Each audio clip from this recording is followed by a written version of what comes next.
back, schoolmates! Marami-rami na ngayon na pag-usapan natin with our guests, sina Denmark, Yas, and Janelle. So at this point, I want to know, are you ready? Okay? On the scale of 1 to 100%, how ready are you for your college life? Oh, siguro yun muna yung first question.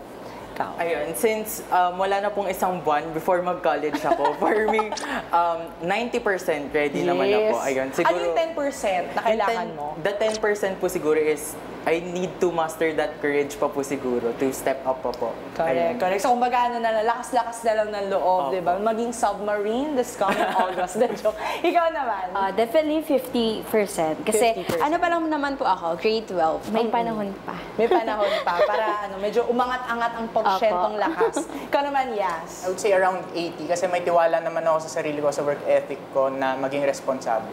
Ayan, I love it. I love the confidence and Pero balik ako sa inyo dalawa. Anong tingin mo yung kailangan mo sa 50% mo para maging ready ka sa college? Ano po, syempre college, tapos yung mga, college yung papasukan? Opo, tapos course pa po, tapos confidence. Confidence. Yes. Na meron na siya, kaya siya 80. So yung 30 na yon mapupunta sa iyo. Ikaw naman, Yas?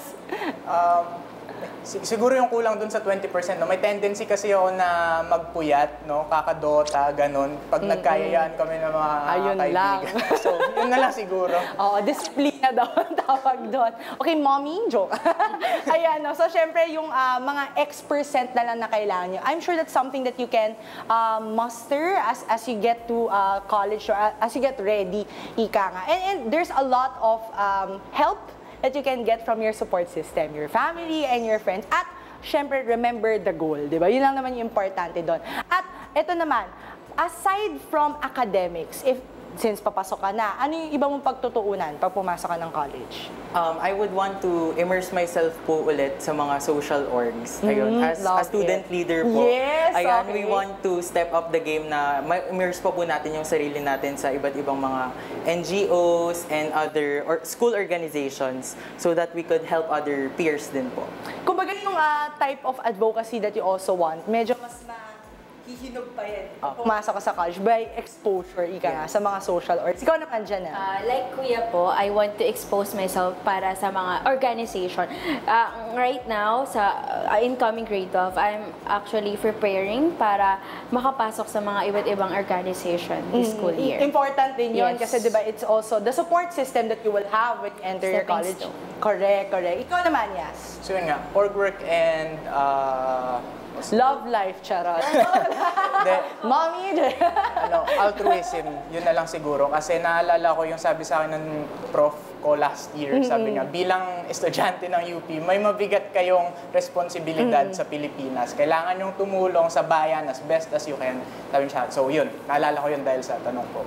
kumbaga, that kind of social awareness that you already have as early as now to be part of organizations, to find a sense of belongingness. That's very important, guys. Huwag niyong isipin na pag pumasok kayo ng college, kayo lang mag-isa. Lahat kayo nasa same boat, so find a way to build new support system and groups that can support yourself. So, last na, ano na lamang ang inyong mensahe sa mga viewers na possible na nanonood, sa batchmates nyo, sa mga nasa similar boat sa inyo. Like, ikaw na kinakabahan na pagpasok at sa inyo na pipili pa lamang kung saan sila tatahak, no, na career path and of course, college or university. Denmark? Siguro po, get help as much as you can sa mga support system mo. And ayun, I also want you to know na there's a bigger world out there. So ayun, wag mo sanang ikulong yung sarili mo sa academics. Ayun, put yourself out there sa mga social orgs. Ayun, it would really help you find your niche and your place talaga dito sa society. And ayun po. So, aabangan niyo po si Denmark magiging major in organizations. De joke lang. I'm sure naman na pagtutuunan niyo ng pansin yung academics and of course, building your networks. Ikaw naman, Janelle. Ang tanging mo sabi ko lang ay be confident kasi kung wala ka nun, paano na? Kaya maging handa ka at tataga ng loob. Yes, I love it. Ikaw naman, Yas, na confident na from Janelle. Yes. Huwag niyo kakalimutan personal life niyo, naging tao ka bago ka naging estudyante. Yes, I love it. It's really a path to self-awareness. kailangan malaman mo muna kung ano yung gusto mo bago ka matuto ng kahit anumang interest mo. So once again, maraming salamat kay Denmark, Yas, and Janelle sa pagsama sa atin dito sa Schoolmates.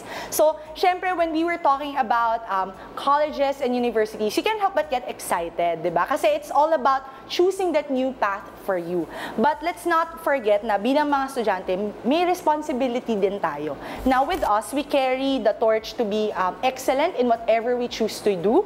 So we have to be consensus kung ano nga ba yung pipiliin nating path. Kasi hindi lang naman yung dreams natin yung dala natin. Dala din natin yung dreams ng pamilya natin, which could be in another concern, no? Kung kayo ay an individualistic kind of person. But with you, you carry what you aspire to be in a sense na yung mindset na meron ka mula nung kabataan mo, mas mahuhubog pa yan pag pumunta ka sa kolehiyo. So, mas kailangan kilala mo yung sarili mo, kilala mo yung identidad mo, at wag mong kakalimutan na dun sa mga path or career path na tatahakin mo, kailangan mong mag-give back sa bayan, di ba? Kasi yan yung mga, kumbaga, ilan na lang sa mga possible na perks na possible na mabigay sa'yo bilang isang estudyante.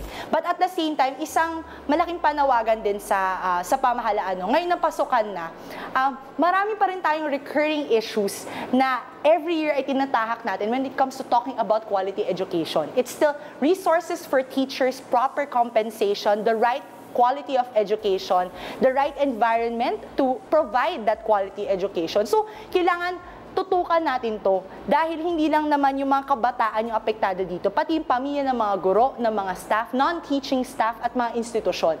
Kailangan taasan natin yung kalidad ng edukasyon na meron sa bansa kasi hindi pwedeng nagmamanufacture lang tayo ng employees. Kailangan may thought leadership din ang mga kabataan kasi sila rin yung, as cliche as it sounds, pag-asa ng bayan. They would be the next leaders, the next head or CEOs, di ba? So, we need to have a more consensus effort to mold the mindset ng mga kabataan. And what proper way to do that than provide them with the right environment and the right resources. Hindi dapat yumayaman ang mas yumayaman. Diba? Dapat yung mga mahihirap na ilalapit natin sa oportunidad para mas mabigyan sila ng kalidad na edukasyon, mas liliit yung gap between the economic gap that we are seeing right now. And with that, sa Bawat Usapin, sa Bawat Issue, may boses tayo mga kabataan. Sumali, makinig at makiisa. Dahil opinion natin ay mahalaga. Kaya naman sabay-sabay nating isigaw sa buong mundo, Schoolmates, may pakialam ka!